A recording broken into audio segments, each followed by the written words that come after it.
Hi dears, welcome back. I've come back with part 2 of module 2 of human resource management. So in this video, we'll be dealing with the pre and post recruitment functions.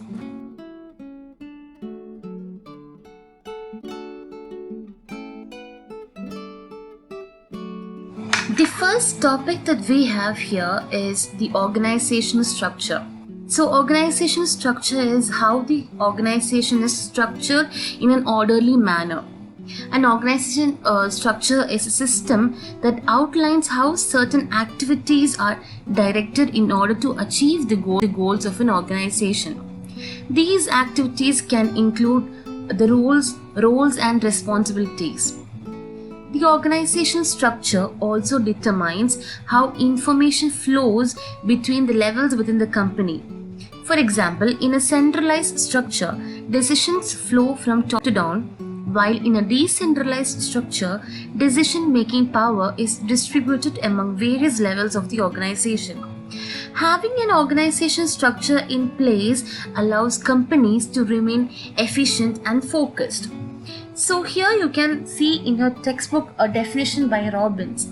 An organization structure defines how job tasks are formally divided, grouped and coordinated. Organizational structure aims to clearly define the roles and responsibilities of every employee in an organization.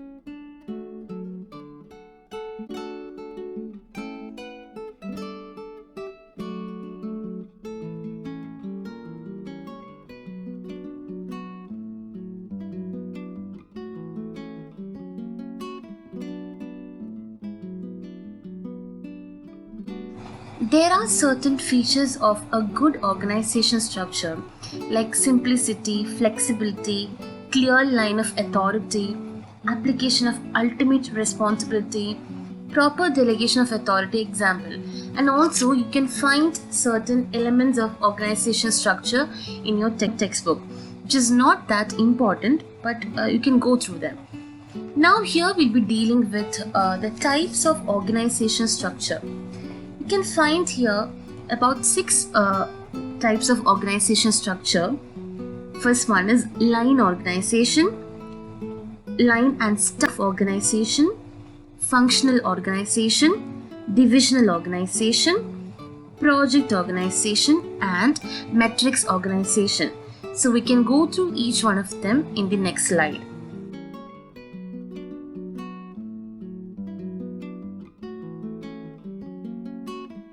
Starting with the first organization structure, that is the line organization structure. Line organization structure is also known as military organization structure. It is the simplest and oldest form of organization structure. The line of authority flows vertically from topmost executive to the lowest subordinate throughout the organization, where managers have direct authority over their respective subordinates through the chain of command. Authority flows directly from top to bottom through various managerial positions. It is a simple form of organization. Only one form of authority, that is line authority, exists in this form of organization. Line authority refers to the direct authority of a manager over his subordinates. We've seen in the earlier classes that about line and staff authority. The authority responsibility relationship is clearly established. All managers in line organization have full authority to decide things and act with respect to their related functions. In line organization, departments are created for basic activities and departmental heads are responsible for all activities performed in the particular department.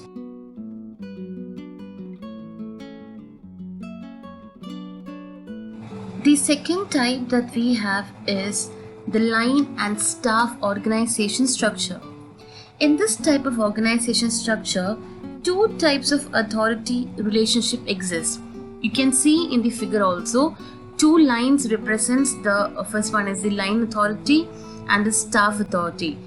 The staff authorities means authority to advise, support and serve the line managers. We've actually seen about this in the first module as well. All managerial functions are practiced by line authority with the help of specialized skill of staff authority. It is actually a modification of line organization and is more complex than it. Staff managers and line managers are distinguished on the basis of their role. There is more specialization and division of work. However, conflict may arise between line and staff authority.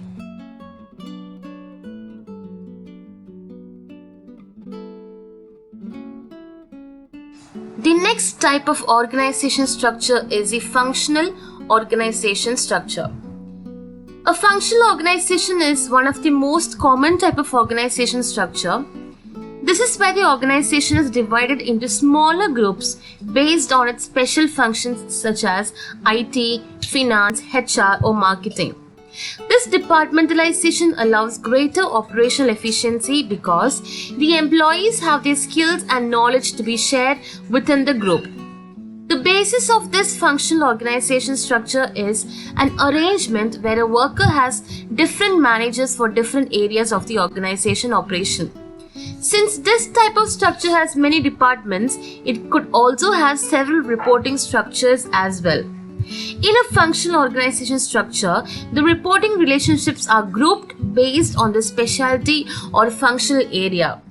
Separate areas are established to take care of the different concerns.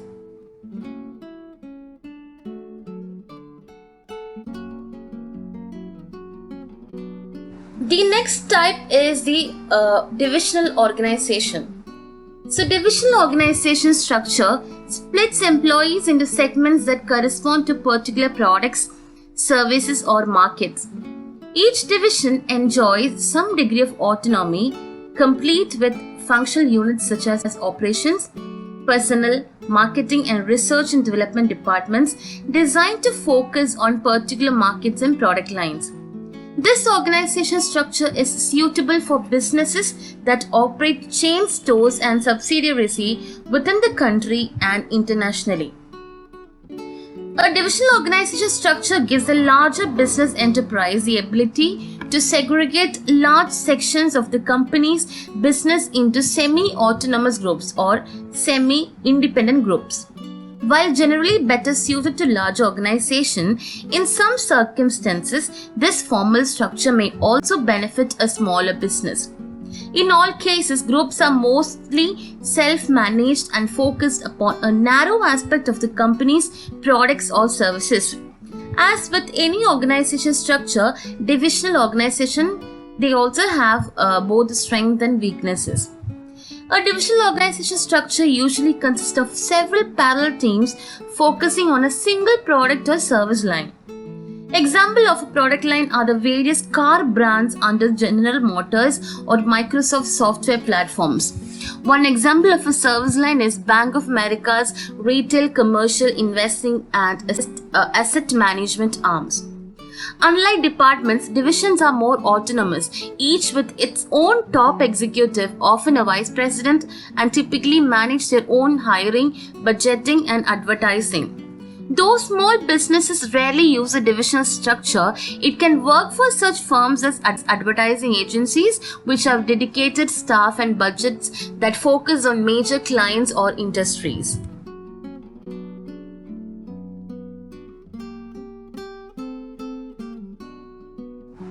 The fifth type of organization structure is the project organization. When an already existing organization finds it difficult to cope up with the new situations, it decides to launch a project organization. In order to accomplish the project goals, a separate division is created for each project. Project organization is created when the project is big in size and subject to high standards of performance. A project organization is solely responsive to the planning, design, development, production, evaluation, and support of a single system or product. A project organization is time limited, directly oriented to the life cycle of that system, and the commitment of the varied skills and resources required is purely for the purpose of accomplishing system task. A project team is created consisting of specialists from different departments of the existing organization. The specialist of each department gets a service and support of its members as and when required. The activities of the project team are coordinated by the project manager. The project team, which consists of the best talent, is meant to achieve a specific and complex undertaking within time, cost, and or quality parameters. Now, in a short word, a project organization is one in which a project structure is created as a separate unit or division within a permanent functional structure, drawing specialists and workers from various functional departments who work under the overall leadership, control, and coordination of a project manager to complete projects of a technical and costly nature. One of the definitions by George R. Terry is that a project organization is a preferred means whenever a well-defined project must be dealt with or the task is bigger than anything the organization is accustomed to.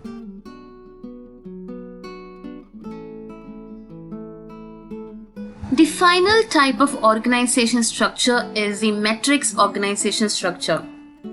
A matrix organization structure is a company structure in which the reporting relationships are set up as a grid or matrix rather than the traditional hierarchy. In other words, employees have dual reporting relationships, generally to both a functional manager and a product manager. You can see in the figure that there is both horizontal lines as well as vertical lines, so that they have to report to both the functional as well as the product manager. For example, in the year 1970s, Philips, a Dutch multinational electronic company, set up a matrix management with its managers reporting to both a geographical manager and a product division manager. Many other large corporations, including Caterpillar Tractor, Hugh Aircraft, and Texas Instruments, also set up reporting along both functional and project lines around that time. In a matrix structure, individuals work across teams and projects as well as within their own department or function. For example, a project or task team established to develop a new product might include engineers and design specialists as well as those with marketing, financial, personnel, and production skill. These teams can be temporary or permanent depending on the task they are asked to complete. Each team member can find himself or herself with two managers, their normal functional manager as well as the team leader of the project. Now we've come to the end of the types of organizational structure. For each structure, you can find certain advantages and disadvantages. Please go through them, and it can be asked for any part of the question, can be asked as a 2-mark, B part, or an essay also can be asked. There are certain importance of an organization structure which can be found in your textbook as well. So please go through them.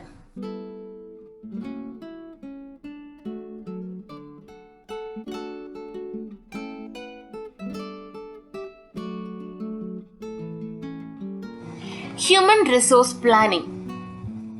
Human resource is the most important asset of an organization. Human resource planning are one of the important managerial functions in an organization. It ensures the right type of people in the right number at the right time and place who are trained and motivated to do the right kind of work at the right time. There is generally a shortage of suitable persons. The enterprise will estimate its manpower requirements and then find out the sources from which the needs will be met. If required manpower is not available, then the work will suffer. Developing countries are suffering from the shortage of trained managers. Job opportunities are available in these countries, but properly trained personnel are not available. These countries try to import trained skill from other countries. In order to cope human resource requirements, an enterprise will have to plan in advance its needs and the sources. The term human resource planning and manpower planning are generally used interchangeably.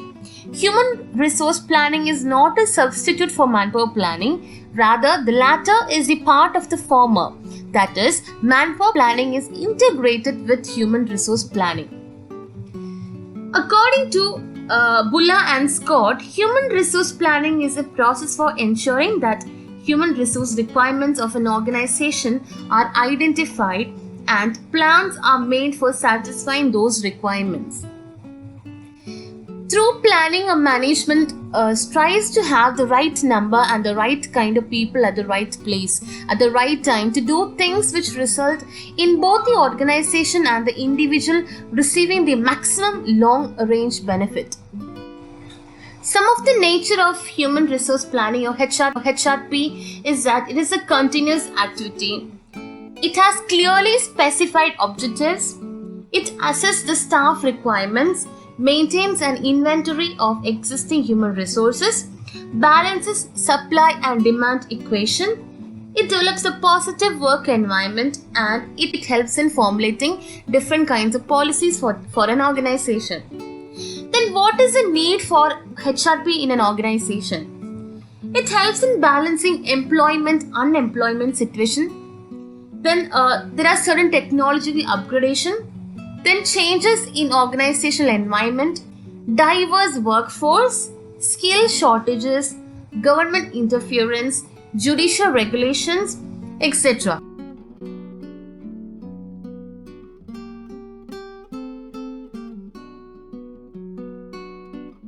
Now let's see some of the factors that affect HRP or human resource planning. So it is basically categorized into two factors. They are the external factors and the internal factors.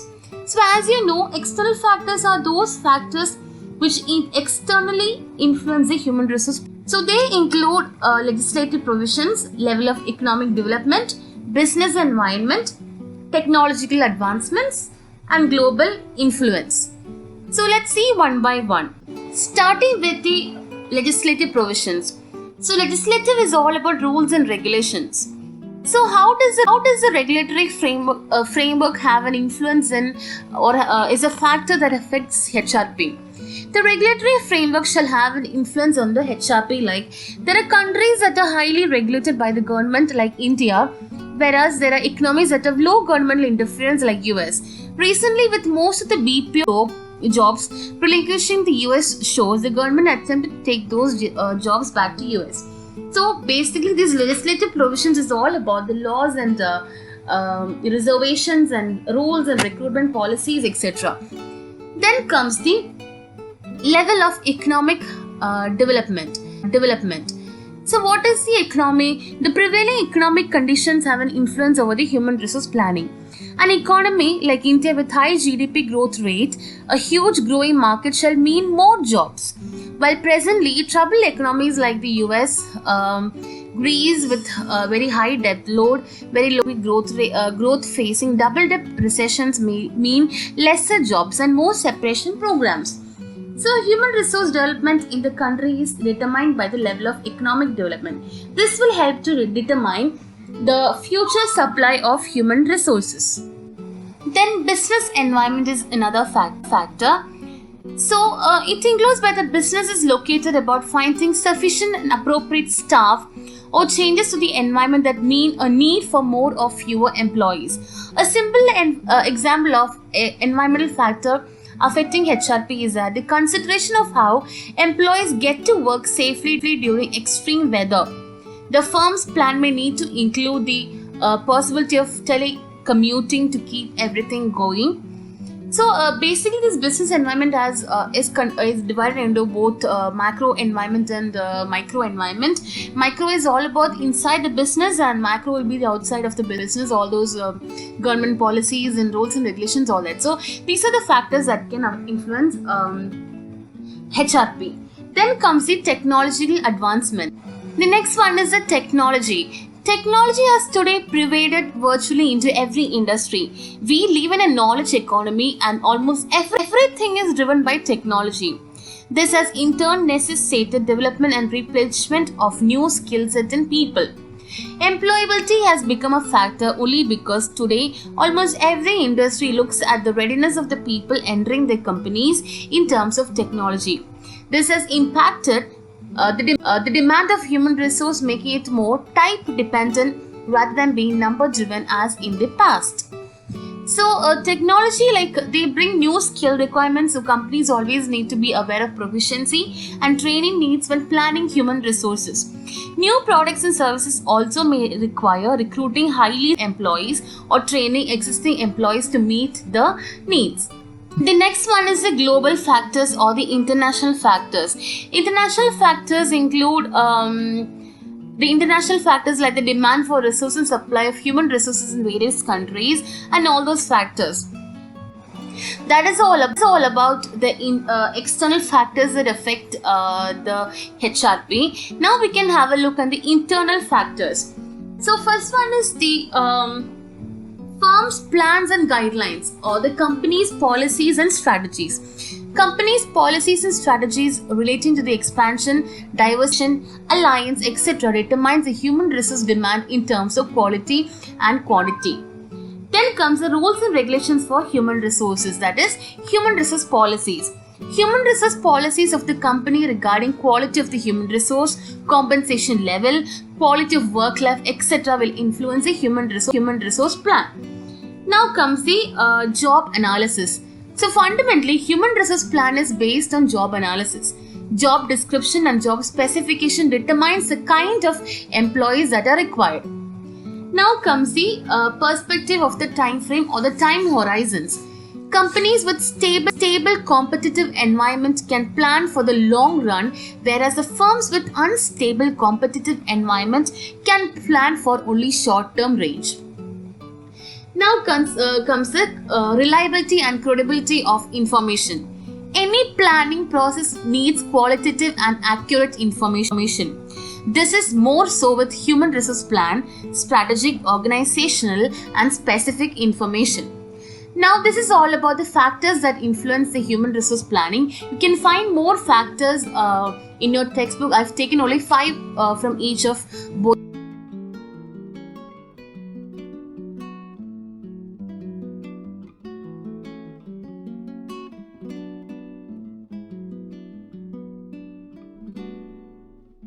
Now let's see some of the requisites of a good HRP or essentials for an effective HRP. There are many requisites for a successful HRP.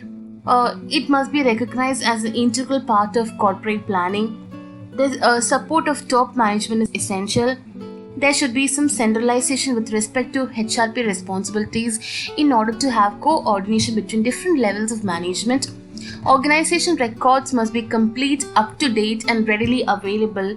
Techniques used for HR planning should be those best suited to the data available and degree of accuracy required. Then there should be a proper linkage between the HR plan and organizational plan. Then involvement of operating managers is necessary. And HR plan should have inbuilt flexibility in order to adopt environmental uncertainty. Time period of HR plan should be appropriate to needs and circumstances of the organization. Now, in your textbook, 4 points are explained. So we'll explain each one of them. The first one is the integration of HRP with organization plans or the alignment with the organizational objectives. So to meet objectives or goals, organizations plan and formulate policies in respect of production, finance, sales and marketing, profit.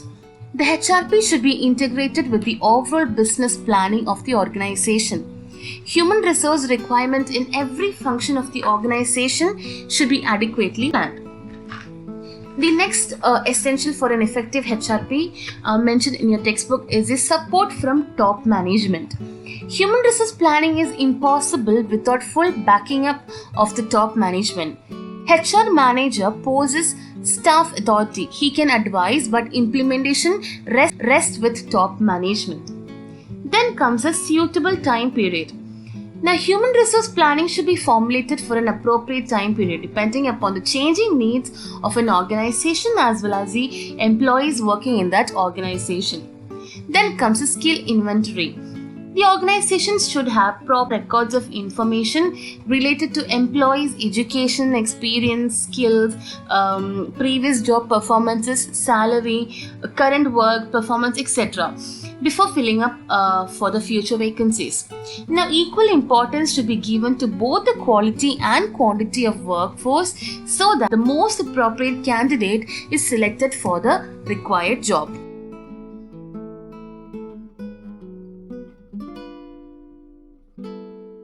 Moving on to the next topic, we have HRP process or the human resource planning process. So what is human resource planning once again? It is a process of forecasting the organization's demand for and supply of manpower needs in the near future. Now in the next figure, you can see a figure that has various steps and procedures. So now HRP was traditionally restricted to respond to only business needs. However, the growth in business, upgradation in technology and innovation in the management system, HRP has become proactive and important in the current scenario of business. Now in the figure you can see that first it will begin with an environmental scanning, which will then lead to analyzing the organizational objectives and policies, which will then lead to supply and demand forecasting. So once demand and supply forecasting is done, you'll have to estimate the manpower gaps. So when you estimate the manpower gaps, you can find there'll be either surplus or shortage. That means surplus of manpower or shortage of manpower. If it is surplus, then you'll have to restrict the hiring of human resource, and if it is shortage, you have to promote hiring of human resource. That means in an organization, when you estimate the manpower, if there are more personnel, that is, if you have more personnel than what is required, you'll have to restrict hiring of again new personnel, or again hiring new candidates for, or again hiring a new employee. So if you have shortage of an employee, you'll have to promote the hiring of human resource. Now once these both are done, you'll have an action plan. The action plan consists of either recruitment and selection, training and development, retrenchment, redundancy, promotion plan, retention plan. So this is all the action plan. So if it is both surplus or shortage, you'll have the both outcome. So in the outcome, you'll do the action plan, like all this recruitment, training and development, etc. Then last step is the evaluation and control. You'll evaluate the whole process, and then you'll have a control on it.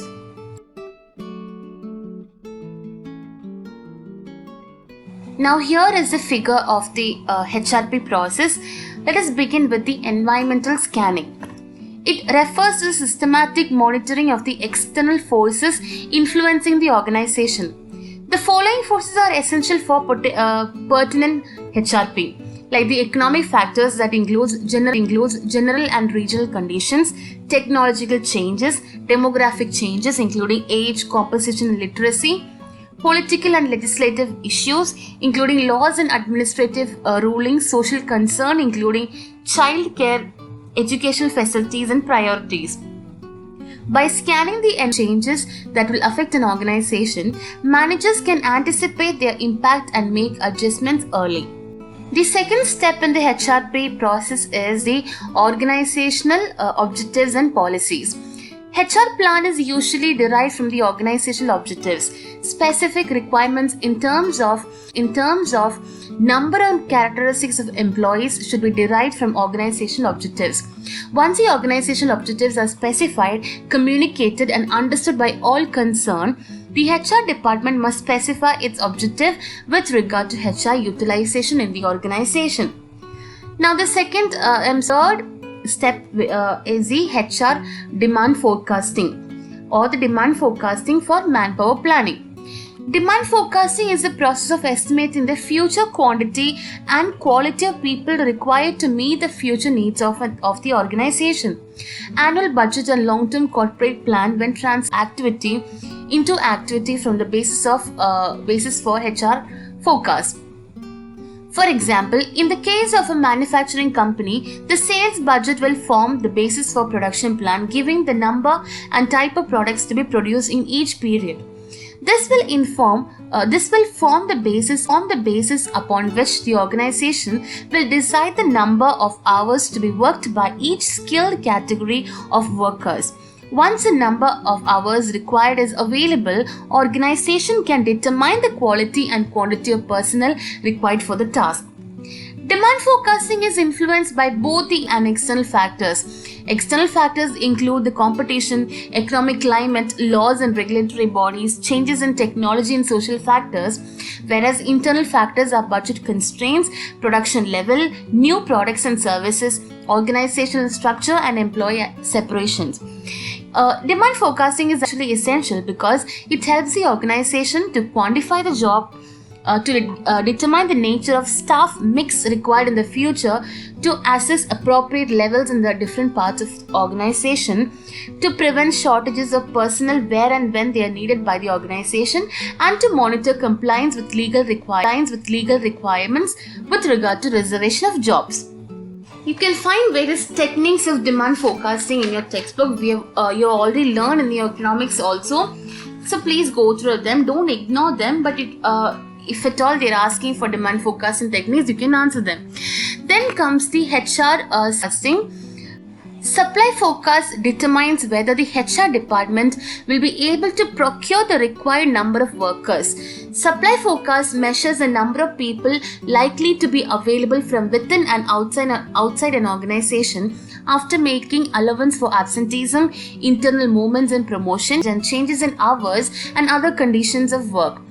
Supply forecast is required because it is needed as it helps to quantify the number of people and positions expected to be available in the future to help organization realize its plan and meet its objectives. It helps to clarify the staff mixes that will arise in future. It assesses existing staffing in different parts of the organization. It will enable the organization to prevent the shortage of people where and when they are most needed. And also it helps to monitor future compliance with legal requirements of job reservations. Supply analysis covers existing human resources, internal sources of supply and external sources of supply. You can find those sources of supply, both the internal and the external supply, in your textbook. Then comes the estimating the manpower gap. After forecasting the demand and supply, the manpower gaps can be easily evaluated. In the textbook, you can see a graph that shows the demand and supply, and the gap between them you can see. So that is a gap between the demand and supply. In case the demand is more than the supply of human resources, that means there is a deficit and thus new candidates are to be hired. Whereas if the demand is less than supply, there arises a surplus in the human resources, and hence the employees have to be removed either in the form of termination, retirement, layoff, transfer, etc. The next step comprises of the action plan. So action planning is like once the manpower gaps are evaluated, the action plan is to be formulated accordingly. In case of a deficit, the firm may go either for recruitment training, interdepartmental transfer plans, whereas in the case of a surplus, the voluntary retirement schemes, redeployment, transfer, layoff could be followed. Now the last and the final step in the HRP process is the evaluation and the control. Control and evaluation represent the final phase of the whole HRP process.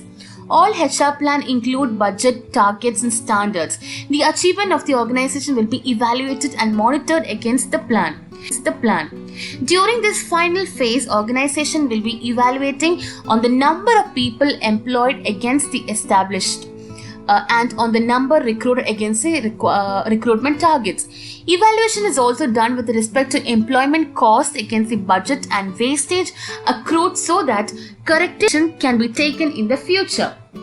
Now, it is important for the following reason. That is, the evaluation control is important because it takes to take remedial action for the deviations, if at all there is any, upgrade the manpower resources according to the changing requirements, assess the achievement of the HR objectives, review the progress of long-term plans to cope up and manage the individual and organizational grievances.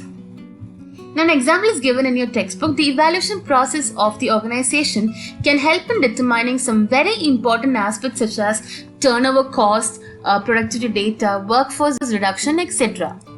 There are certain importance of human resource planning, and certain barriers of HRP are also mentioned in your textbook.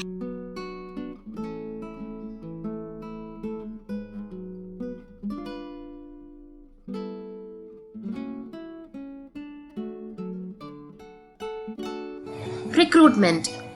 Recruitment is the process of finding and attracting the potential resources for filling up the vacant positions in an organization. It sources the candidates with the abilities and attitude which are required for achieving the objective of an organization.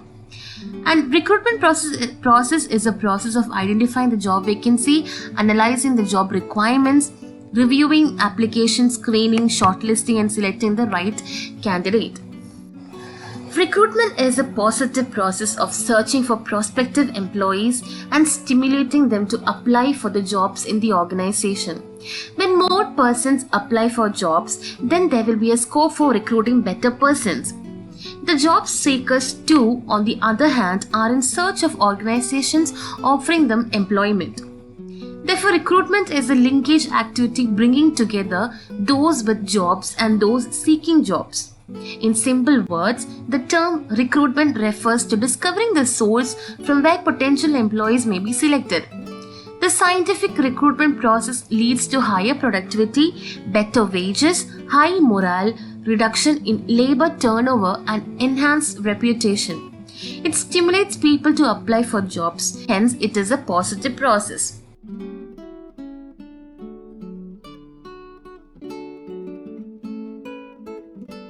Now let us have a look on the process of recruitment.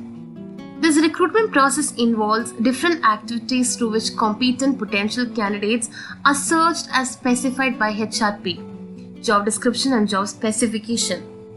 Now it has around 5 to 6 stages. It starts with recruitment planning. The first step involved in the recruitment process is planning.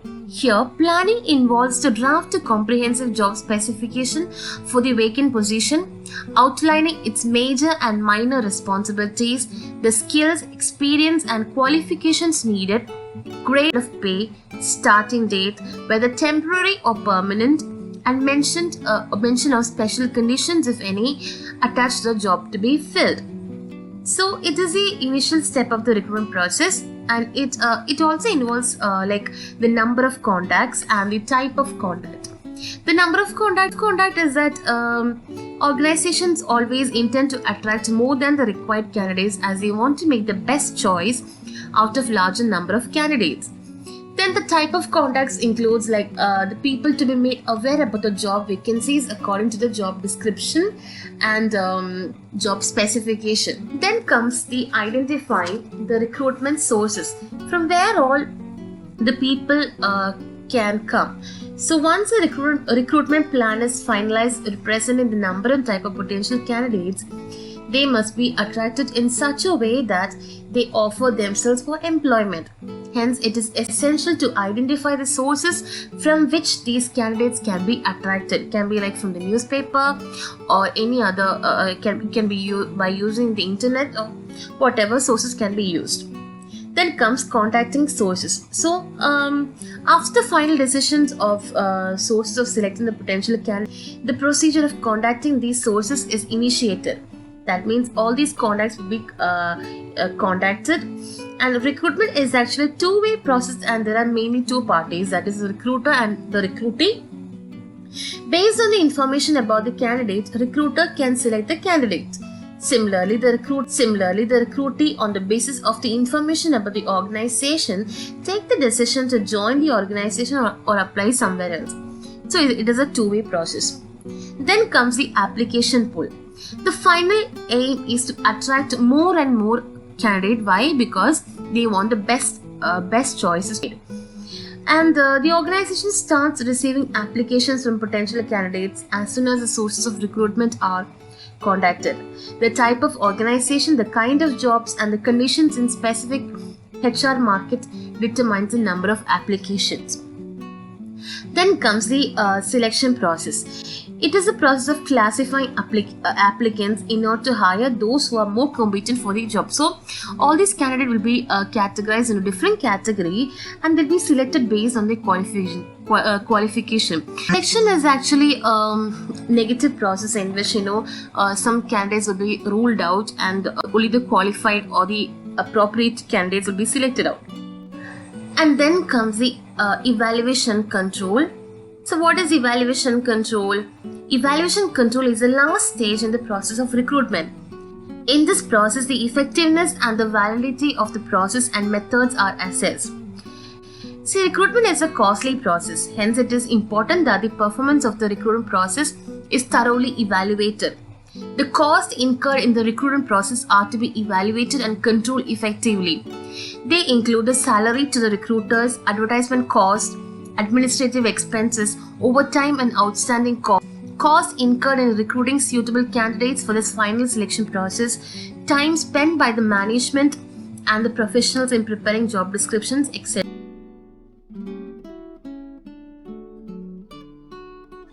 Factors affecting recruitment.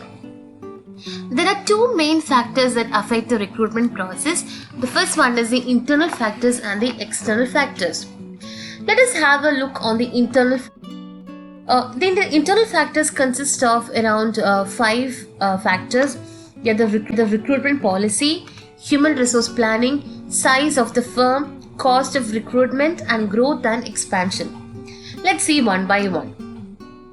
The recruitment policy of an organization specifies the objectives of recruitment and provides a framework for implementation of recruitment program.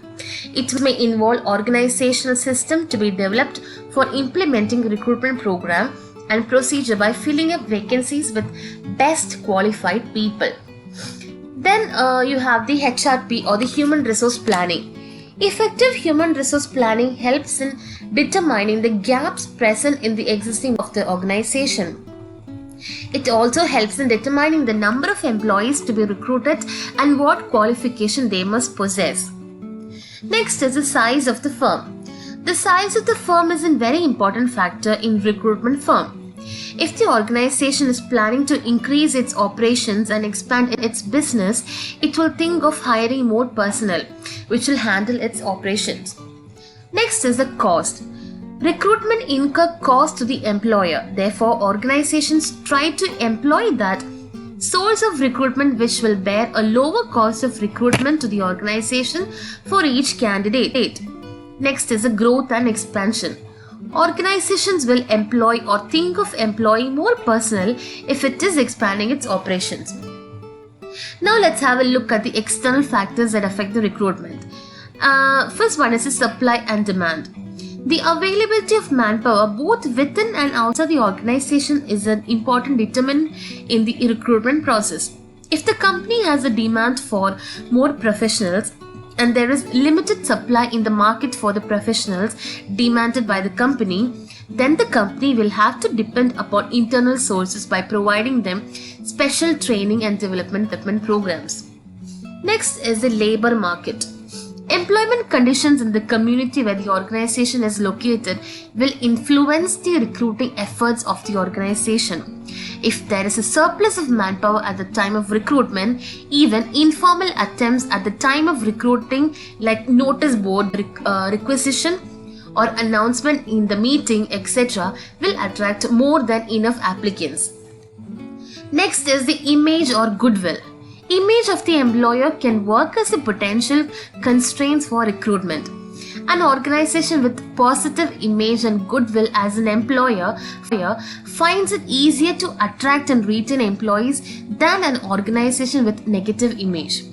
Image of a company is based on what organization does and affected by industry.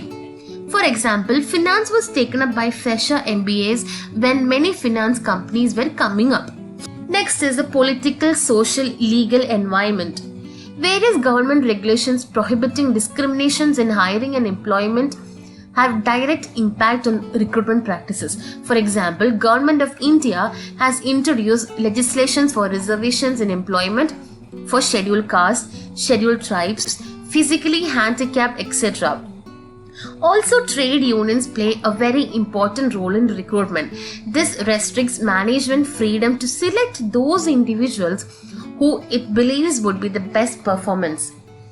Next is the unemployment rate. One of the factors that influence the availability of applicant is the growth of the economy. When the company is not creating new jobs, there is often oversupply of qualified labor, which in turn leads to unemployment. Next is the competitors.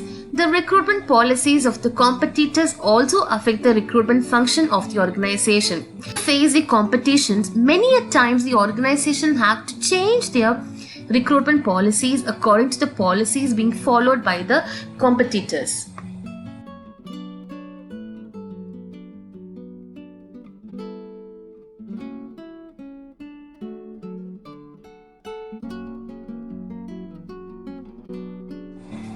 Now we can see the sources of recruitment. The searching for suitable candidates and informing them about the openings in the enterprise is the most important aspect of recruitment process. The candidates may be available inside or outside the organization. Basically, there are two sources of recruitment. That is, first one is the internal source and the second one is the external source. Internal source: best employees can be found within the organization. Isn't it? When a vacancy arises in the organization, it may be given to an employee on the payroll. Internal sources include promotion, transfer, employee referrals, former employees, previous applicants, etc. When a higher post is given to a deserving employee, it motivates all other employees of the organization to work hard. The employees can be informed of such a vacancy by internal advertisement. Now, let's see the internal sources one by one. The first one is transfers and promotions. Transfer involves shifting a person from present job to other similar jobs. These do not involve any change in rank, responsibility, or prestige. The number of persons do not increase with the transfers also.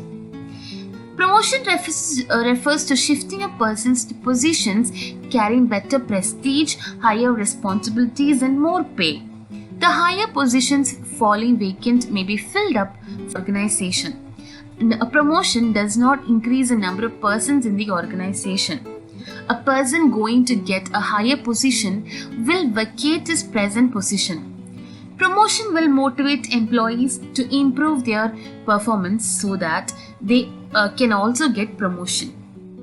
Internal source is a job posting.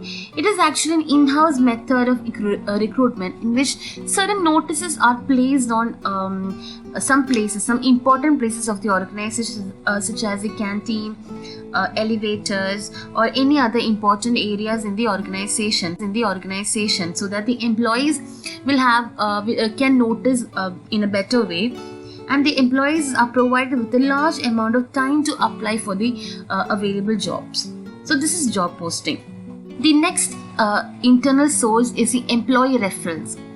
The existing employees refer their members, friends, and relatives to the company as potential candidates for the vacancy to be filled up in the organization. This source serves as one of the most effective methods of recruiting people in the organization because employees refer to those potential candidates who meet the company requirements known to them from their own experience. The referred individuals are expected to be similar in type in terms of race and sex, for example, to those who are already working in the organization. Then comes the previous applicant. It is composed in the sense that applications from the potential candidates are already lying with the organization. Sometimes the organization contact through mail or messenger these applicants to fill up the vacancies, particularly for unskilled or semi-skilled jobs. And next source is the former employees. See, former employees are increasingly becoming a feasible source of recruitment as employers mostly contact the former employees. I can say an example here. See, when now the COVID-19 is increasing worldwide. So in certain countries, in certain hospitals for especially, they contact the former employees, like the retired employees, the retired nurses, so that they can come and work. Why they calling them? Because they are most experienced ones. So this is a way of recruitment. So it's a source of internal source of recruitment. The next type of sources of recruitment is the external sources. So you can see in the figure that it is divided into three sources. So categorized into three sources, like first one is direct method, indirect method, and the third party method. So let us see what is this direct method. So direct method, the recruiters are sent to educational and professional institutions in order to build public contacts and exhibits. The first type is the campus recruitment. You can see in your textbook about the campus recruitment. So you all know what is campus recruitment. So the employer will visit certain colleges and they may select the candidates directly from the colleges or from those placement cells of the college. So that is a campus recruitment. Next direct method is scouting. Scouting means sending the representations of the organization to various sources of recruitment with a view to persuading or stimulating the candidates to apply for jobs. These representatives, they provide information about the company and exchange information and ideas and clarify the doubts of the candidates. Next, recruitment at the factory gates. So certain notices are always put up outside the factory gate or outside the organization, and there are certain employees who present themselves, certain workers, they present themselves at the factory gate every day for employment. This method of recruitment is very popular in India, skilled labor. The desirable candidates are selected by the first line supervisors, and the major disadvantage of this system is that the person selected may not be suitable for the vacancy. Now let's move on to the indirect methods. The indirect methods start with the advertisement. So it is obvious that it is a method of recruitment frequently used for skilled workers, clerical and higher staff. Ads can be given in newspaper and professional journals. These advertisements attract applicants in large number of highly variable quality. Prepare specialized tasks. If a company wants to conceal its name, a blind advertisement may be given asking the applicants to apply to post bag or post box number to some advertising agencies. Then comes the employee trade associations or employee clubs. Like meetings, conferences, seminars, and other social functions of employee trade associations or clubs are more ways of spotting suitable candidates. Then comes the professional association. Like professional associations or bodies of major professions like doctors, engineers, auditors, chartered accountants, managers also provide abundant opportunities to discover potential candidates for technical, scientific, and other managerial vacancy. Then other reputed firms, like it has become a trend to recruit human resource from well-known firms. Like there, have you heard headhunting? Like there'll be a professional in a company who'll be sent away to another place where in another company there'll be a good employee will be there. So this particular employee will somehow recruit that person from that company to this company. That's kind of headhunting. So like from other reputed companies, people will recruit. Then comes the third party methods. So third party is like another party is involved in this, like the organization does not directly go to the colleges or wherever it is. So there'll be a third party involved in recruiting candidates, so you can just go through them. Like there'll be private employment agencies, there are like career recruitment offices, recruitment agencies are there. So the organizations can approach them for selecting a suitable candidate.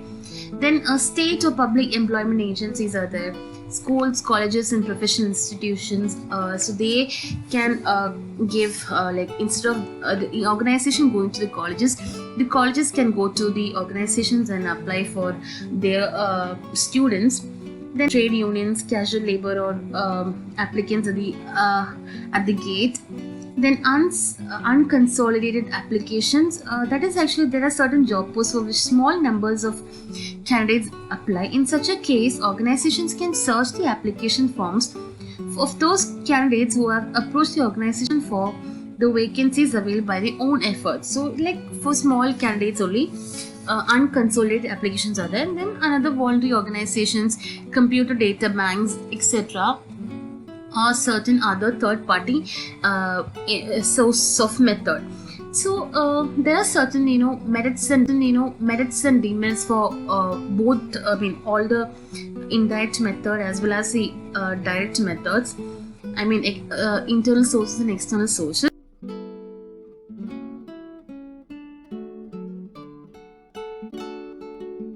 Moving on to the next topic, we have selection. So selection is simply means to choose. It is a process of picking individuals who have relevant qualifications to fill jobs in an organization. So once you do a recruitment, so I've told you, recruitment is actually a positive approach, whereas selection is a negative approach. You have a pool of candidates when you recruit. A company will recruit many candidates. Okay, and they'll choose or they'll select the best out of all these, a pool of candidates. Okay, now let's see a definition by Dale Yoder. Selection is a process in which candidates for employment are divided into two classes, those who are to be offered employment and those who are not.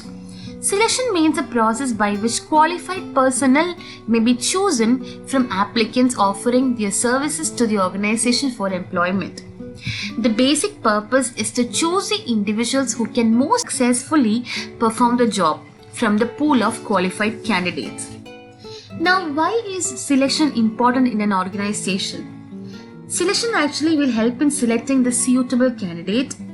It verifies applicants' capabilities and it places right candidate at the right job. It generates information about the candidates and it saves cost. So it can also be known as the importance of selection.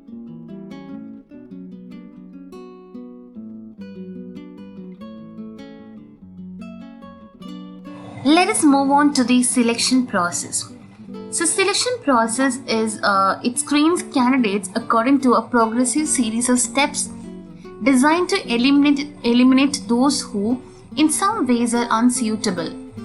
I've already told that it is a negative process since more candidates may be turned down than hired. And selection involves the matching of qualities of a candidate with the requirement of job description. So in the figure in your textbook, we have a 6-stage process here. First one starts with the screening of applicants, that is the filling application forms, selection test, selection interview, medical examination, reference check and background verification, and then the final one is the hiring decision. So first one is the formal application form or filling above the application forms or screening of the applicants. The formal application form serves as a central record for all the pertinent information collected during a selection process. It is a brief written resume of the candidate showing his name, age, address, education, interest, experience, etc. It provides basic information about the prospective employee, which is helpful at the time of interview. The application form is generally expected to be filled in by the applicant personally. The usefulness of application form is dependent largely on the accuracy of the data furnished by the applicant. The next one is the selection test. So, selection is a process in which a candidate is offered employment or is rejected. So, if he wants to be accepted, he definitely have to go through a test. So, selection test is an instrument designed to measure the selected psychological factors in order to help management select the appropriate candidate. The basic purpose of psychological testing is to provide a device for measuring a typical sample of mental performance in order to predict what an individual will do under certain circumstances. So there are various tests that is involved in the selection procedures, which we can see in the coming topics. Then next one is the selection interview.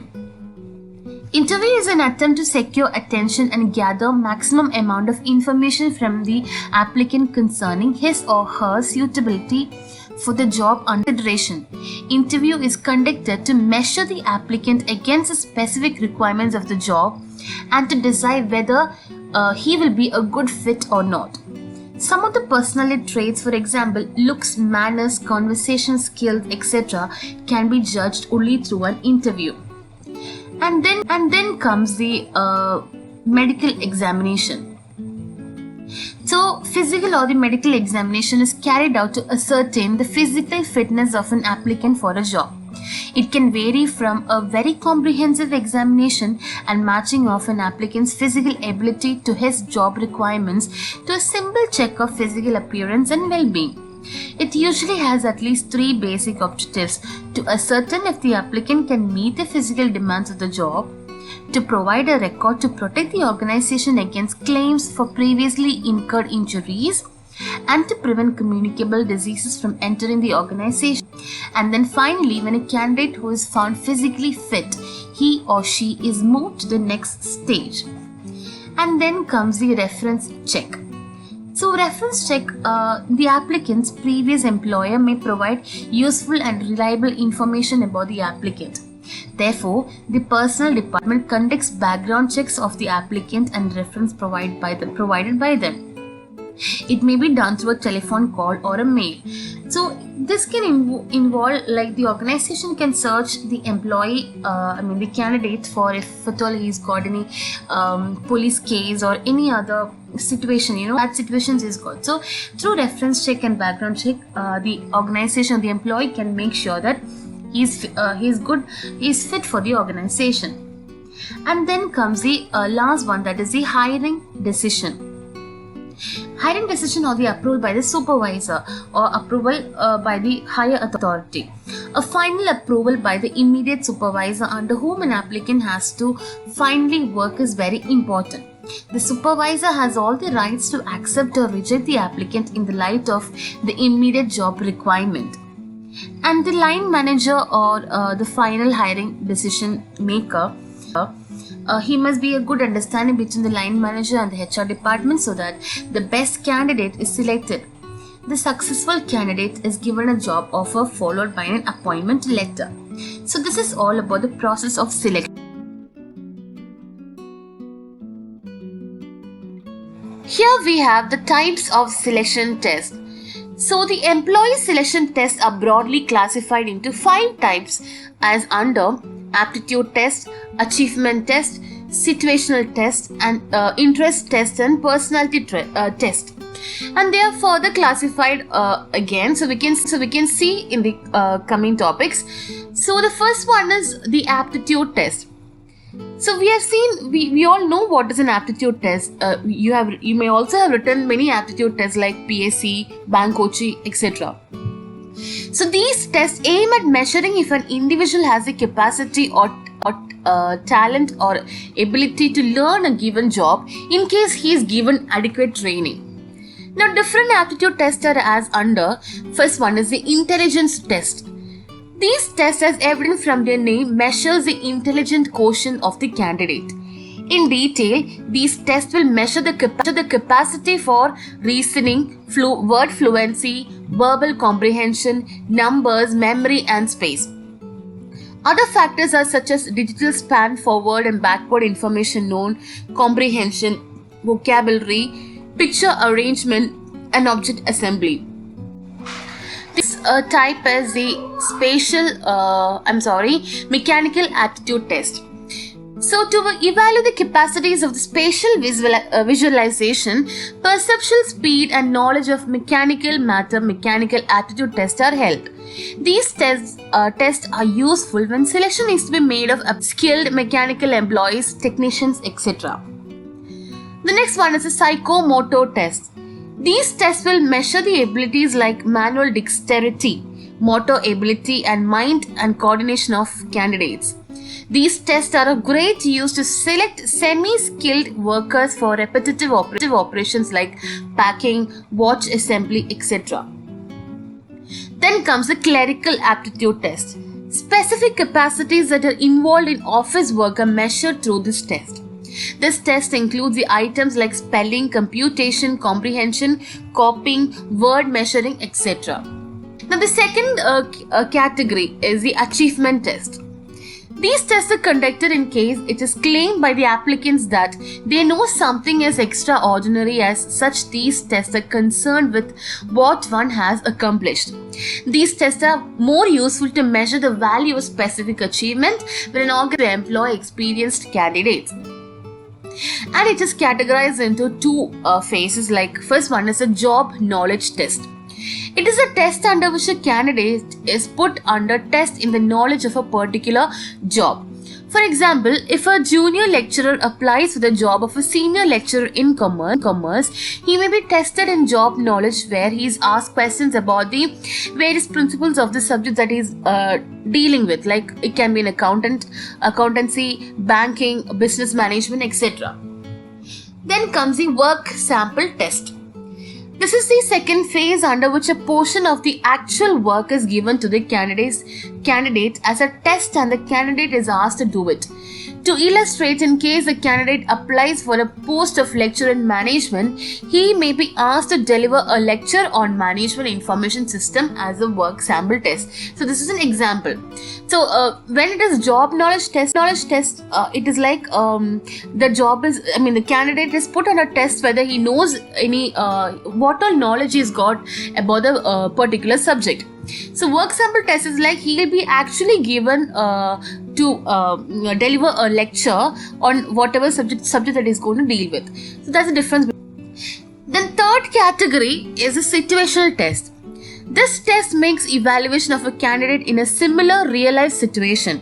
The candidate is asked to either to cope with the situation or solve critical situations of the job. Like I've already told about the role-playing or simulation test. So it'll be like a real-life situation will be given to the candidates. Now it can be also divided under like around three categories. First one is the group discussion. It is clear from its name that this test is administered through a group discussion approach to solve a problem under which candidates are observed in the area of initiating, leading, proposing valuable ideas, conciliating skills, oral communicating skills, coordinating and concluding skills. So we all know what is a group discussion. So in a GD, what they do, you'll sit as a group and then you'll be given to candidates and they'll have to discuss among them. There'll be positives of the topic and negatives of the topic, and so you'll have to decide and come to a conclusion. Next is the in-basket. Now, situational test is administered through in-basket. Here, the candidate is supplied with actual letters, telephone and telegraphic message reports and requirements by various offices of the organization, adequate information about the job and the organization, and the candidate is asked to take decisions on various items based on the in-basket information regarding requirements in the memoranda. So here, like the candidate will be given the letters or the telephone message or what mails and all, and they'll be asked to reply. They'll be asked to make certain decisions on the based on the in-basket info. In-basket is like whatever he's got the like the letters and all he's got. No, so with that he'll have to make decisions. Then comes the fourth category, that is the interest test. Likes and dislikes of a candidates in relation to work, job, occupations, hobbies and recreational activities are determined through this test.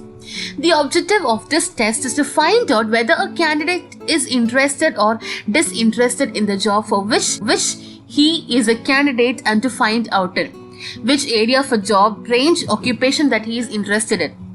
And this test is based on the assumption that there is a high correlation between the interest of the candidate in a job and the job success. So basically in this test, like the likes and dislikes of the candidates are tested. His hobbies, his recreational activities, whether he is interested to do a particular job or not, whether those interests are in a correlation with the job, the actual job that he's going to do.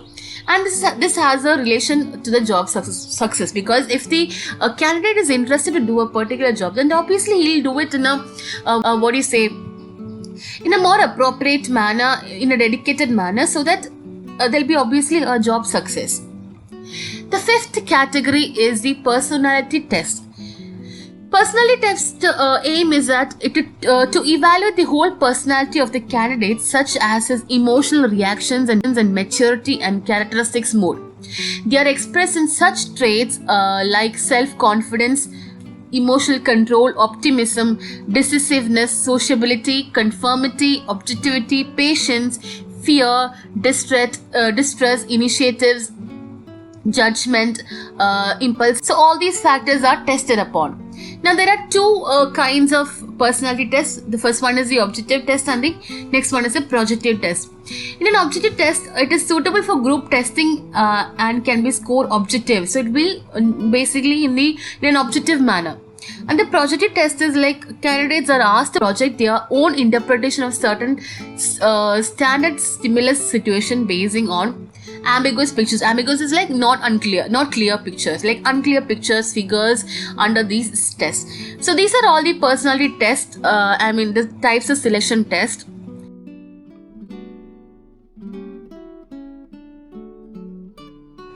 The next topic is the types of interviews.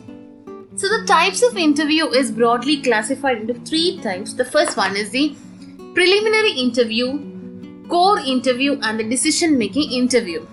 Now let's see what is a preliminary interview.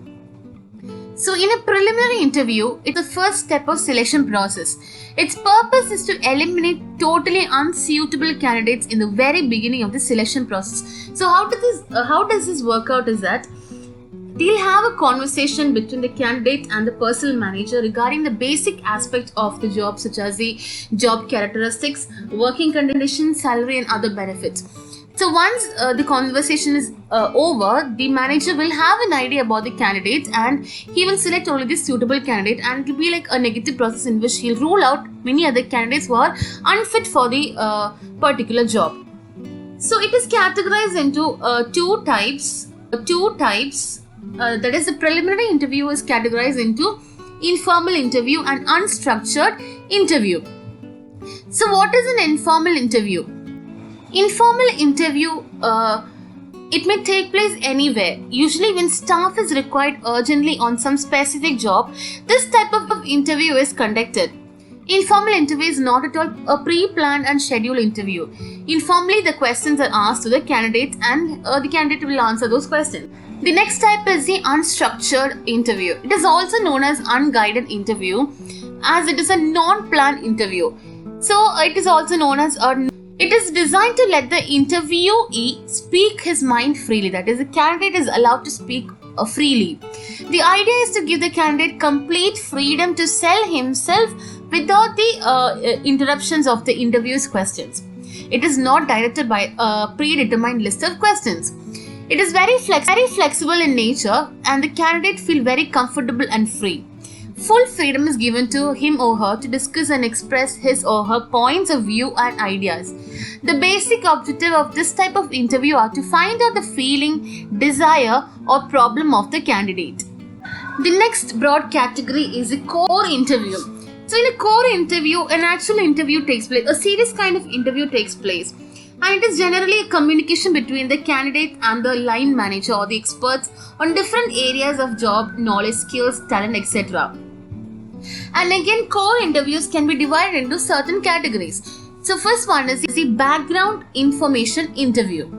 So in this type of interview is conducted to get the background information, or we can say that when the history of the applicant has to be known in terms of his experience, education, health, insurance, likes, dislikes, etc. It is more or less like the preliminary interview. Then comes the stress interview. In this interview, stress environment is created in an interview hall. The applicant is intentionally put under stress by interrupting him at various points, criticizing his viewpoints and sometimes keeping silence after he has finished speaking. It requires the interviewer to be tactful as well as skillful. It is used for a higher post role. And then comes a formal and structured interview. Formal interview may be held in the employment department by the employment officer in a more formal atmosphere with the help of a pre-planned questions and schedule with predetermined procedures and practices. It may also be called as a planned interview. And structured interview is like it is a very aspective questionnaire is decided in advance, such as questions to be asked, sequence of questions, time to be allotted to it. At the time of interview, there is no or little deviation in this planning. The scores of candidates are compared with the standard score to determine the selection. So that is all about the formal and structured interview. Then comes the panel interview. So what is panel, or it is also known as board interview? When one person is interviewed by several persons at the same time, it is called a panel interview. Interviewers may ask questions turn-wise or randomly or as the situation demands. Generally, all candidates are asked same questions so that the answers can be compared. Panel interviewers are also known as committee interviews. Then comes the group interview. So group interview, discussion interview. So groups are interviewed in this interview, not the individuals alone. A situation is given to the teams for group discussion without telling the traits which should be tested. Interviewer locates those in the interview team which take the lead in the group discussion, who speak well, who clarifies issues, who have the knowledge and who summarizes. Through this analysis, the interviewer can form the opinion about group members and base the selection decision on the assumption that candidates will perform in the same way in the organization as they did in the group discussion. Then comes the depth interview. So the interviewer will study the interviewee deeply, his belief, values, home life, experience, aptitude, hobbies, interests, etc. And the idea of this interview is to get a complete picture about the interview by studying his belief and values and experiences, etc. And the last type in the core interview is the job probing interview or the job interview. So through a job interview, an employer can come to know the depth of knowledge that a candidate has about the particular job. That is the functions, the duties, the methods, critical solve these problems, etc. Now that is all about the core interview. Next we have the decision making interview. So in a decision making interview, it is another kind of interview taken by the concerned department. Generally, this kind of interview is conducted through informal discussion. So the HR manager is supposed to take an interview of the candidate in order to take his decision with respect to the salary, allowance, benefits, promotion, etc. And the departmental head and the HR manager changes their views. So they have a question about what is the expectations that he's got from the company, from the what salary that the candidate wants. So based on this, based on the way the candidate will answer, the manager or the one who is interviewing the candidate will take a decision. So this is known as a decision making interview. So that is all about the interview types of interview. Then you can see a small process of interview. Like it's very simple. You can just go through them. First is like you have to prepare for the interview. You have to conduct the interview, and then close the interview and the evaluation of the interview result. So that is all about the interview processes. There are certain advantages and disadvantages of the interview. So please do go.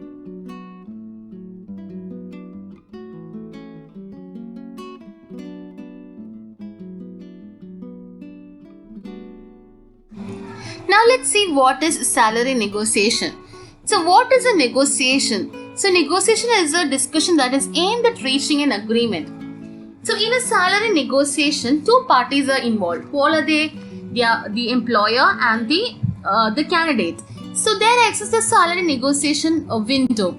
The process of starting an interaction about the remuneration between two parties, normally the employer and the employee, is termed as salary negotiation. So it is actually the interaction between the about the remuneration between two parties, that is the employer and the employee. And the main objective of this negotiation come across a mutually accepted agreement related to the rate of pay, and which will be implemented when one party has the role of an employee of other party. And salary negotiations can be highly structured, casual or relaxed. Now, there are certain, an employee can go in a salary negotiation from a position of strength and confidence by following the below stated information. So, it is very important to have the information about the typical salary range for the designation. So, before going for an interview, so once if you may be at the last stage of action, like you may be almost selected, but then you'll have a negotiation about the salary. So if a probable candidate, a potential candidate should always be confident about certain information that he should have. The first one is the information about the market. That means that he should be aware about the market conditions, like what wage and salary is given to those kind of posts, like for whatever he is applying for. For example, if he is applying for an HR executive, he should be aware of the market salary that an HR executive has. So he should have an information about the market. Then comes the information about yourself or the information that about the candidate himself. So he should be aware about his negatives and his positives, and he should be determined for the negotiating position. Then he should be aware when to address the salary. So you cannot, like, in the beginning of the you cannot ask about what is the salary that I'm going to get. You cannot do that. So you should know, like, when is the appropriate time to ask for the salary. Then consider the total compensation also. So, like, here the candidate should be aware that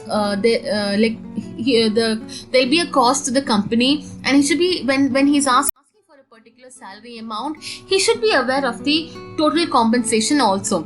So these are certain information that the candidate should follow, and there are certain effective barriers to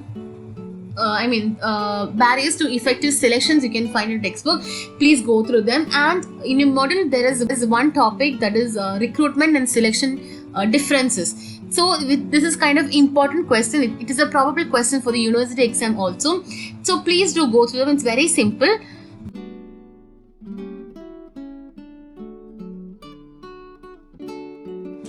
So appointment. What is appointment? When some decision is taken regarding selection of a candidate, it should be communicated to the successful candidate with the help of offer of employment before informing to those who are not successful. If the individual who is selected does not accept the offer, or the other most suitable candidate can be contacted for the job position. So offer of employment can be made official with the help of letter of appointment. So we all know that once you're selected for a job, you'll get an offer letter or the letter of appointment that states that you're appointed for a particular job position in the particular organization. Now there are certain types of appointments, like the temporary appointment, term appointment, part-time appointment, probationary appointment, permanent appointment. So you can go through all those.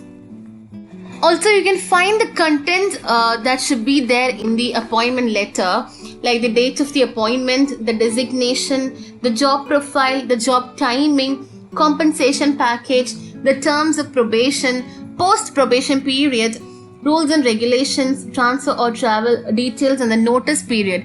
So all these things should be there in the appointment letter also.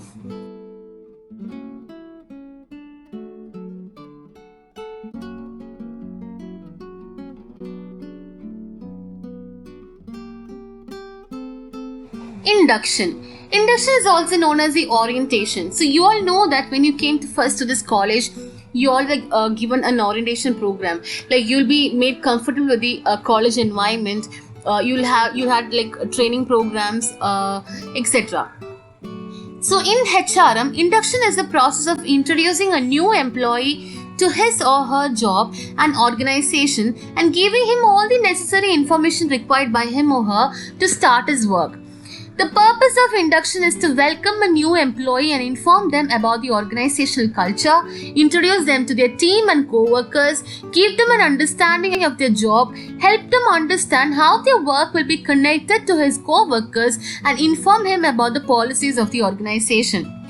Induction will help to reduce the anxiety of a new entrant in the organization, and it will help him to feel a sense of belongingness in the organization.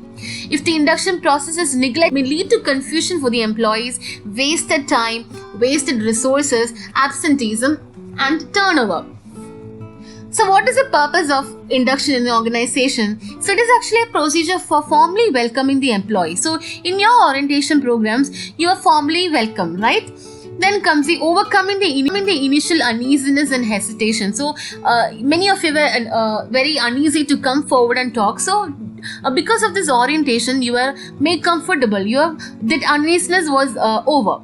Then comes the exchanging information. So as a candidate or as a student, your informations were exchanged, and people came to, like, the college or your co-candidates or co-students came to know about you, like your desires and attitudes, etc.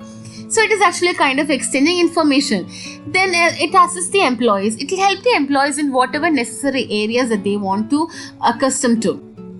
So then controlling the HR course, developing the team spirit, socializing the employees. So these are all the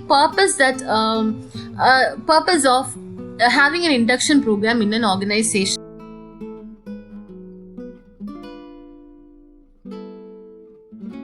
The process of induction. Here you can find a very simple process of induction that starts with the general orientation. Then comes the departmental orientation and the specific job orientation.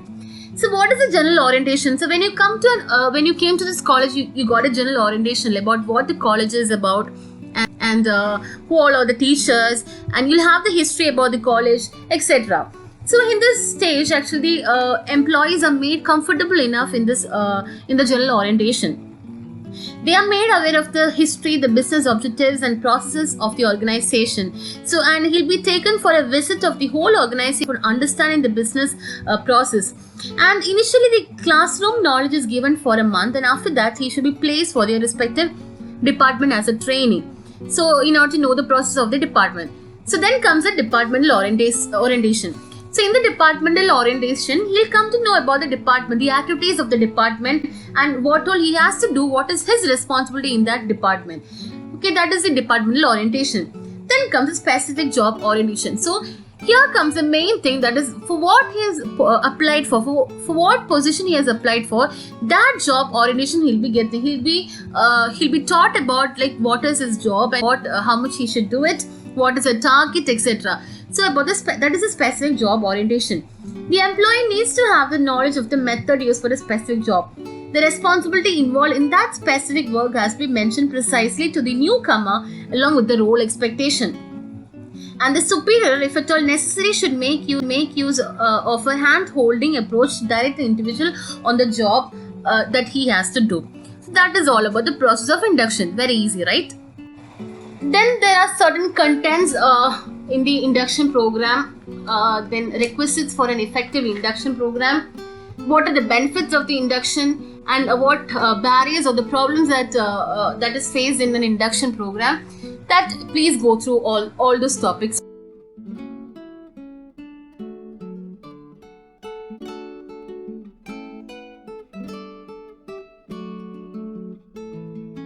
Placement.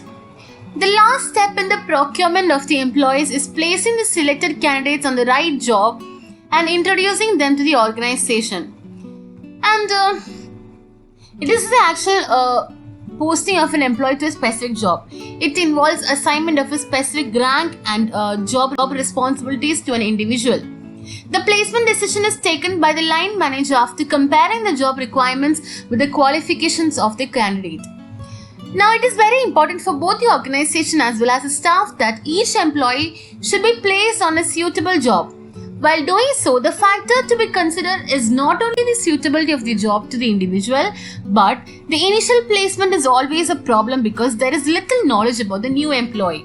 Therefore, the placement should be done after due considerations of the demand of the job as well as the social psychological need of the individual. An enterprise which has spent a lot of money and time in making a very careful selection may lose due to wrong placement. So that should be taken note, that is the importance of placement.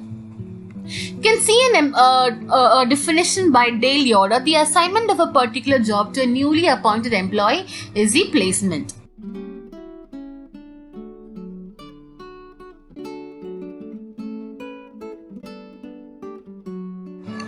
Process of placement. Now here you can find a very simple process of placement, that is a 4-stage process. That first one is the data collection. So first of all, the organization or the employer has to collect the data, the relevant information about the candidate, okay, or the employee, the probable employee, and whether he is suitable for the organization or not. And he had to identify the various qualifications, skills and abilities of the employees. Then next one is the evaluate. So once the information about the employee is done, the next step is to evaluate the capability of the employee in order to analyze the type of job that best suits the employee. Then comes the allocating or placing. Next you have to place the employee at the right job and at the right time.